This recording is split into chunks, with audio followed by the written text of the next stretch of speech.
첫 장면부터 보여주시겠어요? 남겨주십시오. 그냥 뭐 시간이 저한테 짧게 있기 때문에 그냥 바로 진행을 하도록 하겠습니다. 이게 리모컨인가요? 예. 제가 까먹었습니다. 주셨는데. 죄송합니다. 지금 보시는 게 그 김난도 교수라고 그 서울대학교 그 소비 트렌드 연구소라고 있습니다. 매년 거기서 나오는 책이 이제 여러분 보셨을 겁니다. 트렌드 코리아라고 매년 10월 달이 되면 내년도는 어떤 키워드로 돌아가는가에 대한 거를 정리를 하는데, 우리가 여기서 나오는 키워드 중에 제일 잘하는 얘기가 언택트라는 말, 뭐 이런 거 영어에도 없는 말을 이분이 만든 키워드인데 뭐 그런 것들이 나오고 있습니다. 근데 여기 그 김난도 교수가 이 책을 매년 10월 달에 내년도를 예측하면서 나오는 책인데 2021년도를 바라보면서, 그러니까 2020년 그 코로나를 딱 겪으면서 나온 얘기가 뭐였느냐 하면, 그 서론에다가 2021년도를 바라보면서 코로나 사태로 바뀌는 것은 트렌드의 방향이 아니라 속도다 이랬습니다. 그러니까 우리가 여태까지 우리가 주로 생각하는 건 뭐였느냐면 속도가 중요한 게 아니라고, 방향이 중요한 거라고, 뭐 이런 얘기를 우리가 항상 해왔고 그런 생각을 가졌었는데, 이 김난도 교수가 얘기하기를 뭐라고 그랬느냐, 지금 방향을 쫓아갈 상황이 아니라 지금 나가고 있는 속도 자체를 쫓아가는 게 지금 어렵기 때문에 이걸 빨리 쫓아가라, 지금 그 얘기를 한 거죠. 한 해가 지났습니다. 코로나 1년을 더 지나고 나서 그 다음 해를 바라보면서 2020년을 바라보면서 무슨 얘기를 했느냐면, 코로나19는 타임머신 역할을 했다는 것입니다. 2030년을 2020년으로 가져왔다는 얘기죠. 이게 무슨 얘기냐? 이 변화라는 게 이게 속도로 이렇게 연속성으로 가야 되는데, 그게 아니라 코로나 닥쳐가지고 우리가 지금 지난 상황을 보니까 이런 연속성이 아니라 뚝 잘라가지고 10년을 가져왔다라는 거죠. 아마 우리 한국교회도 마찬가지였지 않습니까? 예를 들어서 온라인 예배를 우리가 드릴 줄 알았습니까? 갑자기 코로나가 닥치니까 아마 일반적으로 온라인 예배를 도입하려면 10년 이상 걸렸겠죠? 근데 닥치니까 이제 들여온 거거든요. 그런 것들을 보면 어떻게 보면 우리가 방향이라는 걸 생각을 못 해보고 속도에 변화를 해야 된다라는 것에 매여서 지금 여기까지 왔다라는 것이죠. 우리가 4차 산업혁명 얘기가 나온 게 2016년도입니다. 클라우드 슈밥이라고 그 다보스 포럼의 이제 회장인데, 이분이 어느 날 선언을 했습니다. 2016년도 다보스 포럼 1월 달에 모였는데 그때 선언하기를 이제 4차 산업혁명이다 이랬습니다. 사람들이 다 비웃었습니다. 왜 비웃었느냐? 아니 무슨 1차 산업혁명, 2차 산업혁명, 3차 산업혁명 할 때 뭐 150년, 100년 뭐 이렇게 걸렸는데, 3차 산업혁명, 정보화 사회라고는 3차 산업혁명이 지난 지 이제 한 3, 40년밖에 안 됐는데 갑자기 4차 산업혁명이라는 얘기를 시대가 구분을 져준 게 아니라 자기가 선언을 해버렸거든요. 그래서 자기가 선언한도 그렇게 되는 거야? 말은 이런 비웃음이 있었는데, 그 당시에 그런 비웃음에도 불구하고 이분이 얘기를 하고 나서 얼마 지나고 보니까 주변을 보니까 4차 산업혁명이 온 거예요. 요즘 많이 얘기하고 있는 뭐 클라우드나 AI나 인공지능이나 아니면은 뭐 사물 인터넷이나 뭐 이런 것들이 다 와 있다라는 거예요. 그래서 제가 이름을 붙이기를 슈밥스 매직이라고 제가 이름 붙였어요. 마술 같았습니다. 마술사가 어느 날 탁 펼쳐보니까 없던 게 나타나듯이 우리가 미처 몰랐는데 클라우드 슈밥이 4차 산업혁명 그러고 얘기를 하고 나서 보니까 그렇더라는 거죠. 그래서 이러한 과정을 거쳤는데 우리가 4차 산업혁명 얼마나 충격을 받았습니까? 저도 그거 가지고 막 강의를 많이 하고 돌아다녔는데 4차 산업혁명 얘기를 요즘은 안 하고 있죠. 딱 4년 걸렸습니다.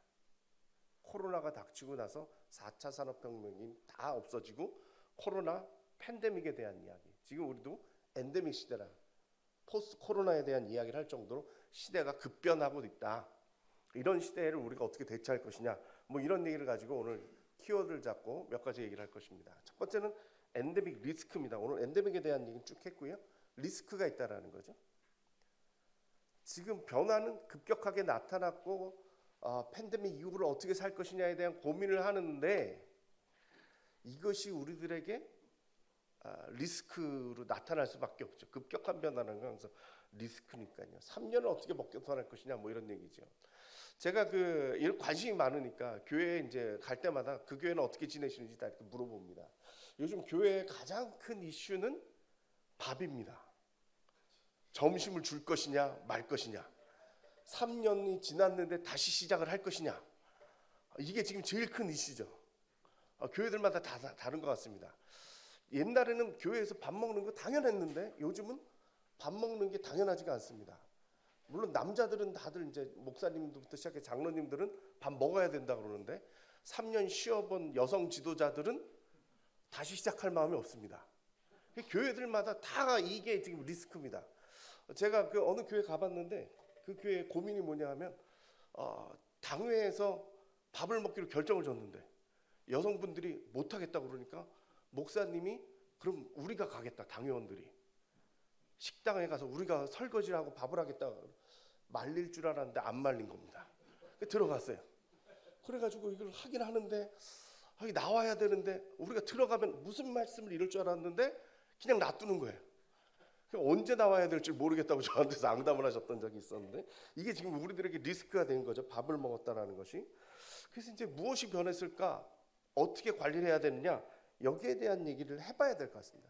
항상 리스크라는 건 관리가 되면 찬스가 될 수 있거든요. 재밌는 조사를 했었는데요. 작년 11월 달에 학원보그마협의회 대학생들을 대상으로 한 거인데 저희가 이제 정기적으로 조사를 하고 있는데 저희도 같이 껴가지고 하고 있는데 이번 조사를 하면서 무슨 걱정을 했느냐 하면 코로나 기간 동안 그렇게 젊은 청년들이 많은 영향을 받았으니까 아마 기독교인이 많이 줄어들 것이라고 생각을 했는데 이번에 조사를 해봤더니 5년 만에 변화가 없어요. 5년 전에 2017년도에 기독교인 비율이 몇 %냐? 15%였어요. 이번에 조사했더니 14.5%예요. 1000명을 대상으로 했으니까 0.5% 차이라고 하는 것은 5명이에요. 그냥 오차 범위예요. 오차 범위. 누굴 샘플링 했느냐에 따라 달라질 수 있기 때문에 오차 범위예요. 상당히 충격적이었습니다. 한 10% 밑으로 뚝 떨어질 줄 알았거든요. 근데 그게 아니라 변화가 없어요. 그 안도가 되죠. 대처를 잘했구나. 그래도 그런 상황 속에서 그래도 유지를 하고 있구나 이런 생각이 들었는데 한편으로 무슨 생각이 들까요? 기독교인이라고 그러는데 쟤들의 정체는 뭘까? 분명히 줄었을 텐데 지금 기독교인이라고 말하고 있는 저 사람들의 정체는 뭘까에 대한 생각이 드는 거죠. 즉 있지만 우리 기독교인이라고 볼 수 있느냐에 대한 또 다른 리스크는 우리들이 감당해야 됩니다. 앞으로 어떻게 양육할 것이냐, 어떻게 만들어갈 것이냐에 대한 고민들이 있어야 된다는 거죠. 두 번째 주제입니다. 제가 제일 재밌어하는 주제인데 주체적인 신앙이라고 하는데 슬기로운 교인이 됐다라는 거예요. 스마트 세인트라고 제가 이름을 붙였는데요. 경영학 쪽에서는 꽤 오래전부터 무슨 얘기를 하고 있느냐? 스마트 컨슈머라는 말을 씁니다.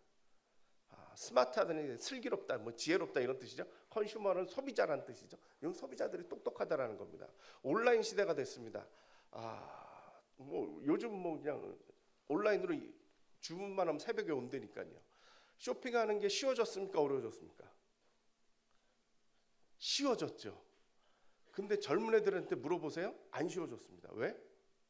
옛날에 가면은 다들 이게 장바구니에서 그냥 찍어서 사면 되는데 요즘 젊은 사람들은 물건을 하나 사려고 그러면 전 세계를 뒤집니다. 온라인으로. 지금 여기 나와 있는 게 제가 쇼핑하는 데입니다. 쇼핑 하나 하려면 카드사야 할인이 있는지 봐야죠. 저는 비타민은 미국의 아이허브라는 회사에서 미국제를 사 먹습니다. 거기 훨씬 싸거든요. 커피는 제가 독일에서 공부를 해가지고 독일제 사 먹습니다. 테굿이라고 독일에서 수입해서 먹습니다. 제가 혼자 하는 겁니다. 그 다음에 무슨 이렇게 마이크 사고 무슨 요즘 온라인 제가 수업을 해야 되니까 이런 장비 사는 건 알리익스프레스라고 중국에서 사다 씁니다. 그리고 일반적으로 사는 건 쿠팡에서 삽니다. 쇼핑 쉬워졌습니까? 어려워졌습니까? 어려워졌습니다. 젊은 애들은 더 어렵습니다. 왜 어려운지 아십니까? 저거 다 계산해가지고 제일 싼 거를 딱 사는데 또 계산해야 되는 게 뭐냐? 당근에다 중고로 팔면 이 가격에 얼마를 받을 수 있을까까지 고민합니다. 소비가 쉬워졌습니까? 어려워졌습니까? 대답을 안 해주시면 더 어려워졌죠? 더 어려워졌어요. 그래서 똑똑해야 돼요. 요즘 그 소비자들이 다들 똑똑합니다. 근데 기독교인들도 요즘 이렇게 되어가고 있다는 거죠. 요즘 교회가 뭔가 공급이 안 되잖아요. 성경 공부도 어렵고 뭐가 프로그램들이 다 없어졌잖아요. 그러면서 나타난 게 뭐냐? 교인들이 자기가 알아서 신앙생활을 합니다. 교회가 자기의 욕구를 이 신앙적인 열심을 채워주지를 못하니까 자기가 신앙생활을 열심히 합니다. 그래서 유튜브에 보면 혼자 신앙생활 할 수 있는 여러 가지들이 있습니다. 특히 대표적인 게 성경 읽어주는 사이트들입니다.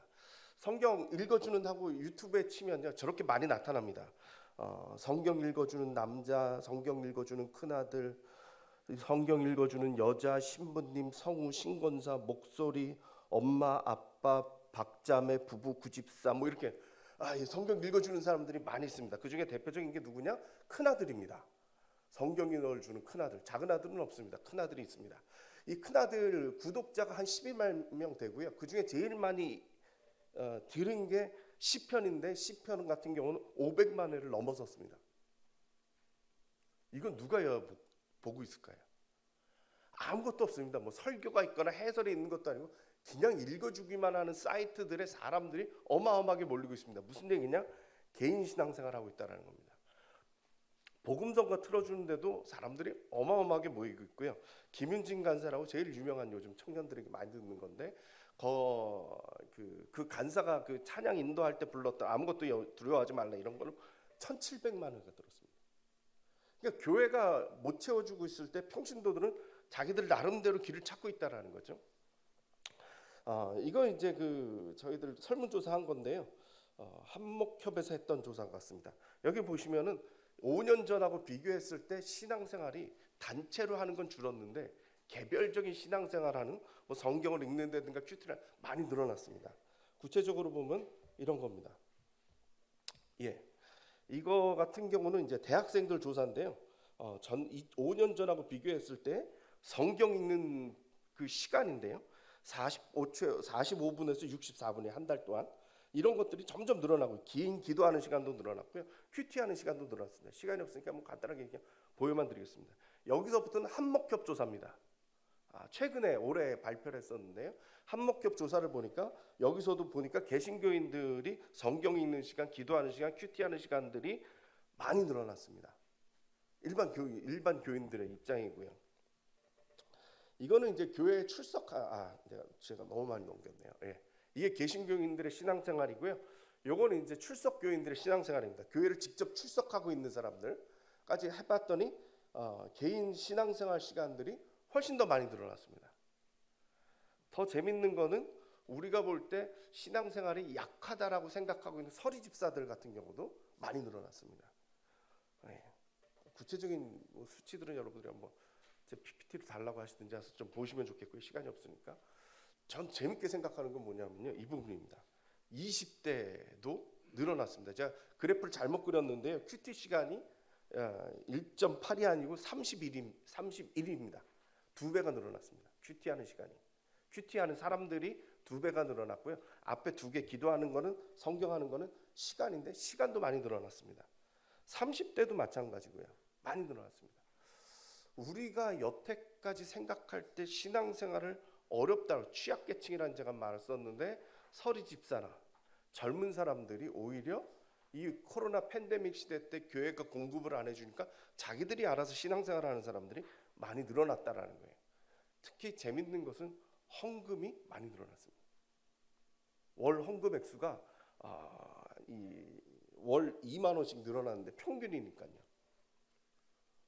이런 걸 보면은 재밌는 일이 벌어진 거예요. 교회는 안 왔는데 각자 신앙생활은 열심히 한다라는 거죠. 최근에 저희 학교에서 코로나 거치면서 저희 학교는 오히려 부흥을 했습니다. 총장님이 계셔가지고 말 함부로 못하겠는데 교회가 부흥을 했습니다.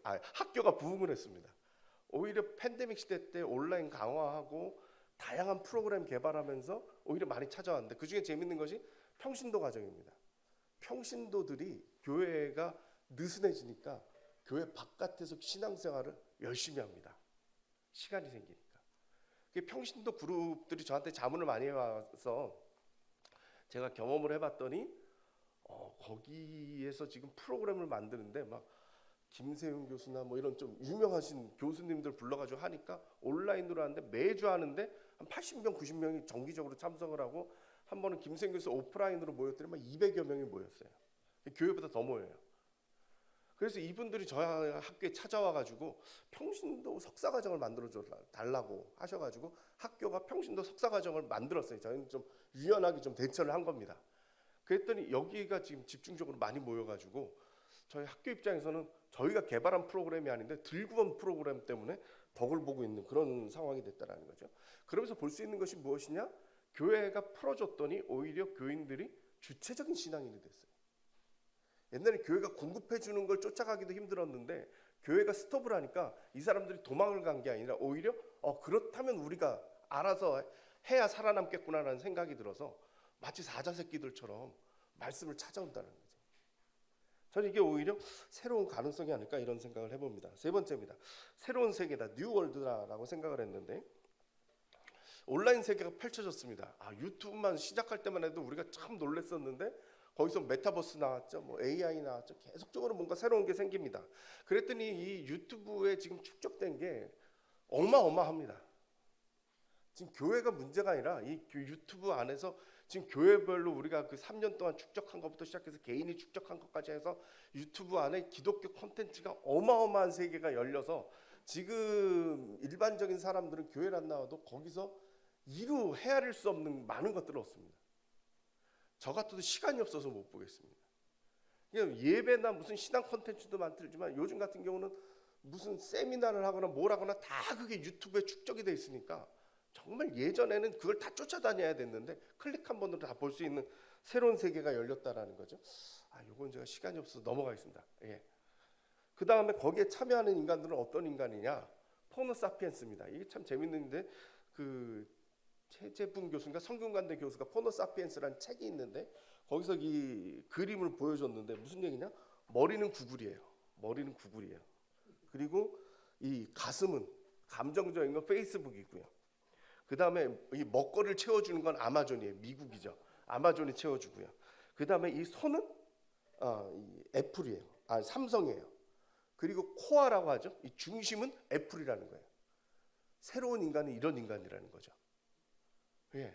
그래서 이 5장 6부가 아니라 이 교수 얘기가 뭐냐면 5장 6부가 아니라 5장 7부다. 핸드폰이 장기의 하나가 됐다라는 말을 쓰고 있는 거죠. 결국 무슨 얘기냐? 새로운 세계, 온라인 세계가 열렸고 거기에 참여하는 인간은 포노사피엔스라는 새로운 인간들이 들어왔고 거기에 새로운 기술에 이건 새로운 세계라고 봐야 되나?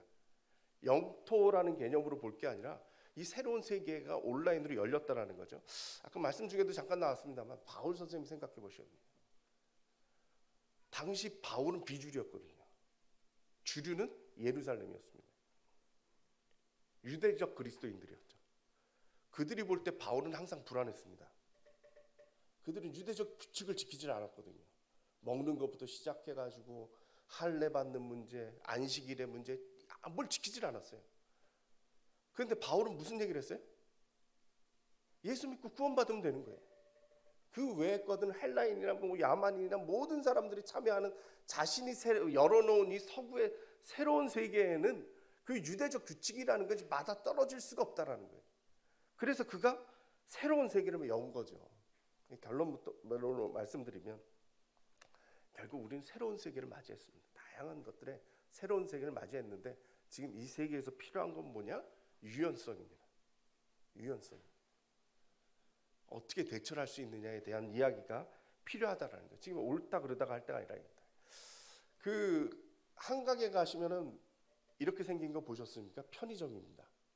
저 편의점이 있는데 저기 기둥이 4개가 꽂혀 있습니다. 보이십니까? 저거 뭐에 쓰는 물건일까요? 홍수날 때 빛을 발합니다. 이렇게 됩니다. 저게 뜹니다.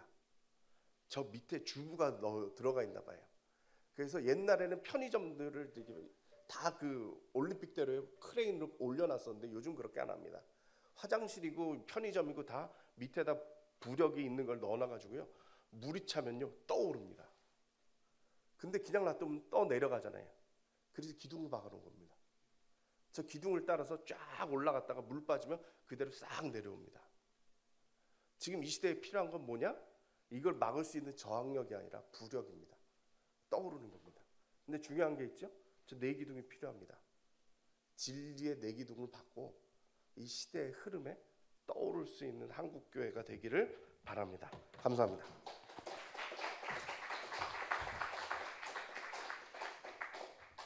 좀 충분한 시간을 드려서 더 많은 얘기를 들었어야 되는데 죄송합니다. 이제